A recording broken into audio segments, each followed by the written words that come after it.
Chapter 6. Gilderoy Lockhart. The next day, however, Harry barely grinned once. Things started to go downhill. From the breakfast in the great hall, the four long house tables were laden with tureens of porridge, plates of kippas, mountains of toast, dishes of eggs and bacon. Beneath them, enchanted ceiling was dull and grey. Harry and Ron sat down at the Gryffindor table next to Hermione, who had a copy of Voyage with the Vampires propped up against a milk jug. There was a slight stiffness in the way she said "Morning," which told Harry she was still disapproving of the way they had arrived. Neville Longbottom, on the other hand, greeted him cheerfully.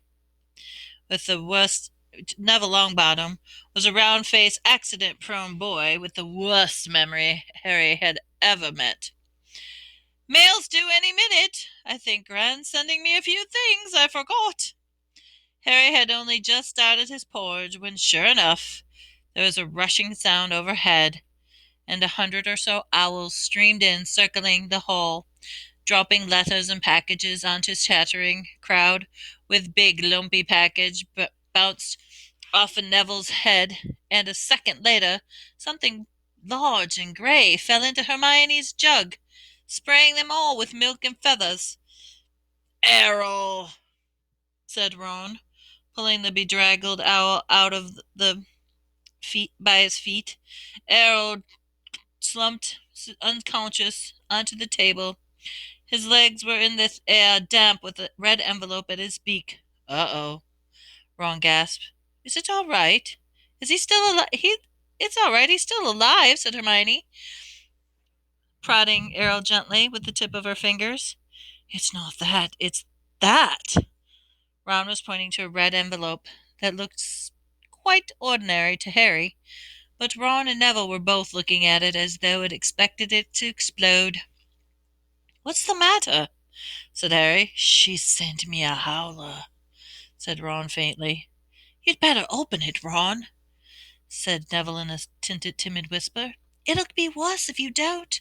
My gran once sent me one and I ignored it, and—" he gulped. "It was horrible." Harry looked from their petrified faces at the red envelope. "Well, what's a howler?" But Ron had his attention based on the letter, which had begun to smoke at the corners. "Open it," Neville urged. "It'll be all over in a few minutes." Ron stretched out a shaking hand, eased the envelope from Errol's beak, and slit it open. Neville stuffed his fingers in his ears. A split second later, Harry knew exactly why. He thought for a moment it had exploded. A roar filled the huge dining hall, shaking the dust off the ceiling. "Stealing the car? I wouldn't have been surprised if they'd expelled you. You wait till I get a hold of you. I don't suppose you stopped to think about what your father and I went through when we left and when it saw it was gone." Mrs. Weasley yells 100 times louder than usual. She made the plates, the spoons rattle on the table. It echoed deafening of noise on the stone walls. People throughout the hall were swerving around to see who had received the howler, and Ron sank lower and lower in his chair so that only his forehead could be seen. "Letter from Dumbledore last night. I thought your father would die of shame. We didn't bring you up like this to behave like this. You and Harry could both have died." Harry had been wondering when his name was going to crop up. He tried very hard to look as though he couldn't hear the voice that was making his eardrums throb. "Absolutely disgusted. Your father's facing an inquiry at work, and it's entirely your fault.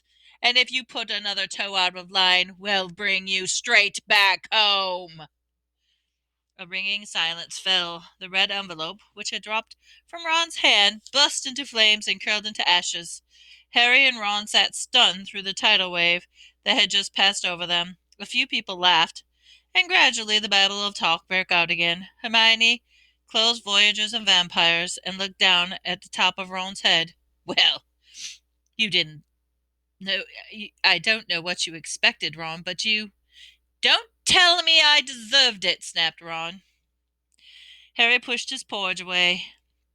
His insides were burning with guilt. Mr. Weasley was facing an inquiry at work, and after all Mr. and Mrs. Weasley had done for him over the summer. But he had no time to dwell on that because Professor McGonagall was moving along the Gryffindor table handing out course schedules. Harry took his and saw that he had double herbology with Hufflepuffs first.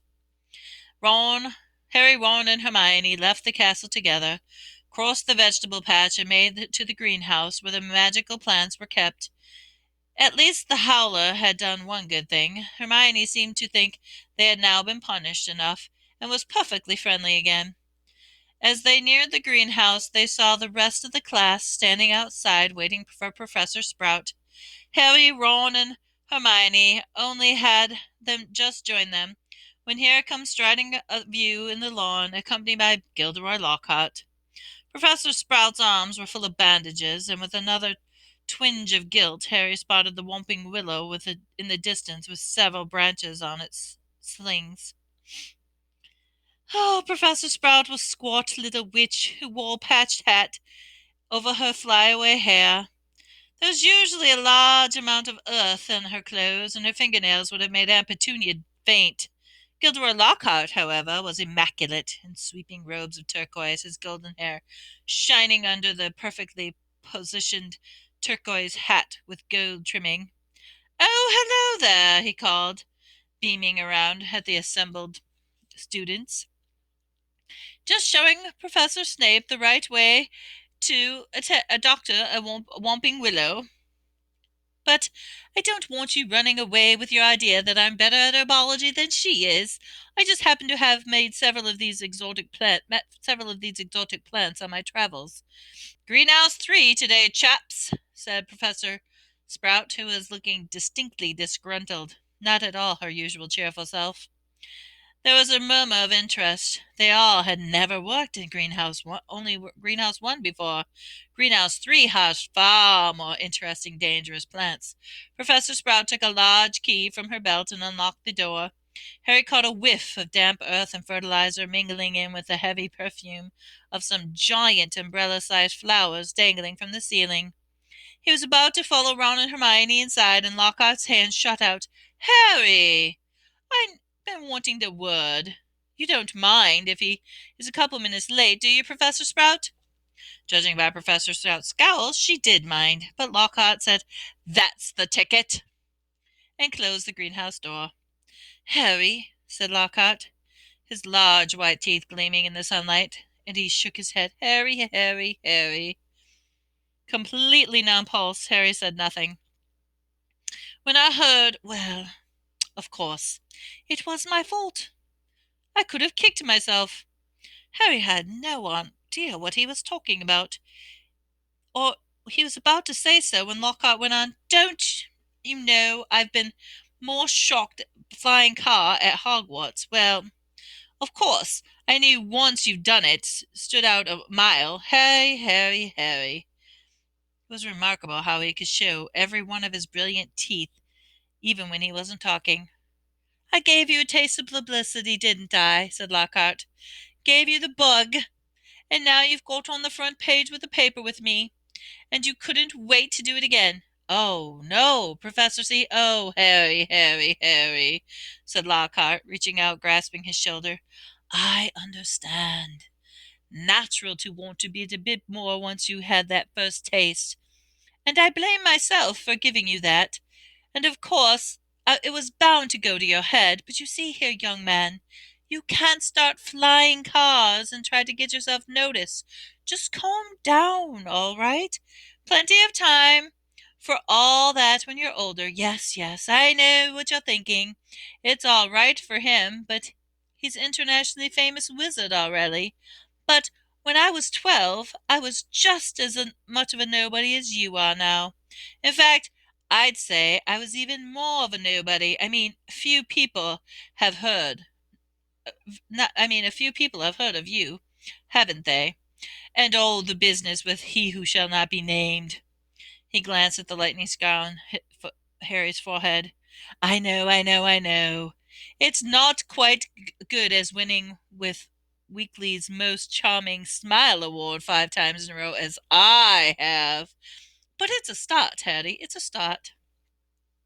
He gave Harry a hearty wink and strode off. Harry stood, stunned, for a few seconds. Then he remembered he was supposed to be in the greenhouse door and slid inside. Professor Sprout was standing on a trestle bench in the center of the greenhouse. About 20 pairs of different colored earmuffs were lying on the bench. When Harry had taken his place between Ron and Hermione, she said, "We'll be repotting mandrakes today. Now, who can tell me the properties of mandrakes?" To nobody's surprise, Hermione's hand was the first in the air. "Mandrakes, or mandragoria, is a powerful restorative," said Hermione, sounding her usual, as though she had swallowed the whole textbook. "It's used to return people who have been transfigured or cursed to their original state." "Excellent! 10 points to Gryffindor," said Professor Sprout. "The mandrake forms essential parts of the most antidotes. It is also, however, dangerous. Who can tell me why?" Well, Hermione's hand nearly missed Harry's glasses as she shot up again. "The cry of a mandrake is fatal to anyone who hears it," she said promptly. "Precisely." "Take another 10 points," said Professor Sprout. "Now, the mandrake will have here are still very young." She pointed to the row of deep trays as she spoke, and everyone shuffled forward to get a better look. 100 or so fluffy little plants, purplish green in color, were growing in rows. They looked quite unremarkable to Harry, who didn't even have the slightest idea what Hermione meant by cry of a mandrake. "Everyone, take a pair of earmuffs," said Professor Sprout. There was a scramble, and everyone tried to seize a pair that wasn't pink or fluffy. "When I tell you to put them on, make sure your ears are completely covered," said Professor Sprout. "When it's safe to remove them, I will put a thumbs up. Right? Earmuffs on!" Harry snapped the earmuffs over here. They shut the sound out completely. Professor Snape put the pink fluffy pair over her own ears, rolled up her sleeves of her robe, and grasped one of the tufty plants firmly, pulling it hard. Harry let out a gasp, surprised that no one could hear. Instead of the roots, a small, muddy, extremely ugly baby popped out of the earth, and the leaves were growing right out of its head, and the pale green molted skin, and was clearly bawling at the top of its lungs. Professor Sprout took a large plant pot from under the table, plunged the mandrake into it, burying it in the dark, damp compost until almost the top of the leaves were visible. Professor Sprout dusted off her hands, gave them all the thumbs up, and they removed their own earmuffs. "As our mandrakes are only seedlings, their cries will kill you," she said calmly, as though she'd just done nothing more exciting than water a begonia. "However, they will knock you out for several hours, and I'm sure none of you want to miss your first day back to make your earmuffs securely in place while you work. I will attract your attention when it's time to pack up. 4 to a tray. There's a large supply of pots here. Compost in the sacks are over there. Be careful of the venomous tentacelia. It's teething." She gave a sharp slap of a spiky dark red plant as she spoke, making it draw its long feelers like it had been inching sneakily to her over her shoulder. Harry, Ron, and Hermione were joined at their tray by a curly-haired Hufflepuff boy Harry knew by the sight but had never spoken to. "Justin Finch Feltry," he said lightly, shaking Harry by the hand. "Know who you are, of course, the famous Harry Potter. And you're Hermione Granger, always the top of everything." Hermione beamed, as though she had been her hand shaken too. "And Ron Weasley, wasn't that your flying car?" Ron didn't smile. The howler was obviously still on his mind. "That Lockhart's something, isn't he?" Justin said happily, as they began filling their pots, the dragon dung compost. "Awfully brave chap. Have you read his books? I've died of fear if I'd have cornered in a telephone booth with a werewolf, but he stayed cool and zap. Just fantastic. My name is down to Eton, you know. I can't tell you how glad I am I came here instead. Of course, my mother was slightly disappointed, since she and I made her read Lockhart's books. I think she's begun to see how useful it is to have a fully trained wizard to the family. After that, they didn't have much a chance to talk. The earmuffs were back on, and they needed to concentrate on the mandrakes. Professor Sprout had made it look extremely easy, but it wasn't. The mandrakes didn't like coming out of the earth. But they didn't seem to want to go back in it either. They squirmed and they kicked and they flailed, their sharp little fists and gnashes of their teeth. Harry spent 10 whole minutes trying to squash a particularly fat one into a pot. By the end of the class, Harry, like everyone else, was all sweaty and aching and covered with earth. Everyone traipsed back to the castle for a quick wash, and then the Gryffindors hurried off to Transfiguration. Professor McGonagall's classes were always hard work, but today was especially difficult. Everything Harry had learned last year seemed to have completely leaked out of his head during the summer. He was supposed to be turning a beetle into a button, but all he managed to do was give his beetle a lot of exercise as it scurried over the desk to avoid his wound. Ron was having far worse problems. He had patched up his wound with some burrowed tape, but it seemed to be damaged beyond repair. It kept crackling and sparkling at odd moments, and every time Ron tried to transfigure his beetle, it engulfed him in a thick gray smoke and smelled of rotten eggs. Unable to see what he was doing, Ron accidentally squashed his beetle with his elbow and had to ask for a new one. Professor McGonagall was not pleased. Harry was relieved when he heard the lunch bell. His brain felt like it had rung a sponge. Everyone filed out of the classroom except him and Ron, who was whacking his wand furiously on the desk. Stupid, useless thing! Write home for another one, Harry suggested, as the wand let off the volley of bangs and firecracks. Oh, yeah, and get another howler back, said Ron, stuffing his now hissing wand back into his bag. It's your own fault, you know. You got snapped. They went down to lunch, and Ron's mood was not improved by Hermione showing them the handful of perfect coat buttons she had produced in Transfiguration. We've got what do we've got this afternoon? Said Harry, hastily changing his subject. Defense against the dark arts, said Hermione at once. Why? Demanded Ron, seizing his schedule. Have you outlined all of Lockhart's lessons with little hearts? Hermione snatched her schedule back, blushing furiously. And we'll finish the rest of this chapter tomorrow.